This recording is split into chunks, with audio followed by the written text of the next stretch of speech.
People సర్వేలో వైసీపీకి ప్రజలు బ్రహ్మరథం పడుతున్నారని ఎమ్మెల్యే నాగార్జున రెడ్డి అన్నారు. మార్కాపురంలో తన క్యాంప్ కార్యాలయంలో ఆయన మీడియాతో మాట్లాడారు. గత 4 సంవత్సరాల కాలంలో అమలు చేస్తున్న అభివృద్ధి కార్యక్రమాలు, సంక్షేమ పథకాలపై పీపుల్ సర్వే చేయగా వైసీపీకి అనుకూలంగా 79 లక్షల మంది బ్రహ్మరథం పట్టారని ఆయన చెప్పారు. మొన్న 7వ తారీఖు మొదలుపెట్టడం జరిగింది. వైఎస్ఆర్ కాంగ్రెస్ పార్టీ ఏప్రిల్ 7వ తారీఖున దాదాపు 7 లక్షల సైనికులతోటి, పార్టీ సైనికులతోటి ఈ కార్యక్రమం మొదలుపెట్టడం జరిగింది. ఇప్పటికీ 15 రోజులు పూర్తయ్యాయి. దాదాపు 15 రోజులు, 17 రోజులు.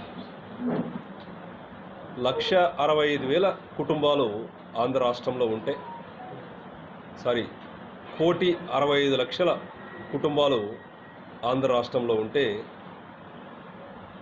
నిన్నటికి 1,00,00,000 కుటుంబాలని కలవడం జరిగింది. ఈ 1,00,00,000 కుటుంబాల్లో 79 లక్షల మంది వైఎస్ఆర్ కాంగ్రెస్ పార్టీకి మద్దతు పలకడం, అది వారి ఆశీర్వాదం తీసుకోవడం చాలా అదృష్టం.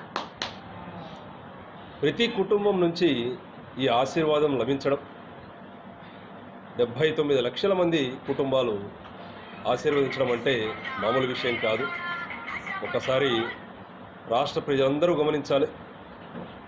ఈ 4 సంవత్సరాల్లో ఎన్నో సంక్షేమ పథకాలతోటి పేదలందరినీ ఆదుకుంటూ ముందుకు వెళ్తూ ఉన్నారు. వారితో పాటు అభివృద్ధి కార్యక్రమాలు ఏవైతే ఉన్నాయో, ఎక్కడ ఏ నియోజకవర్గం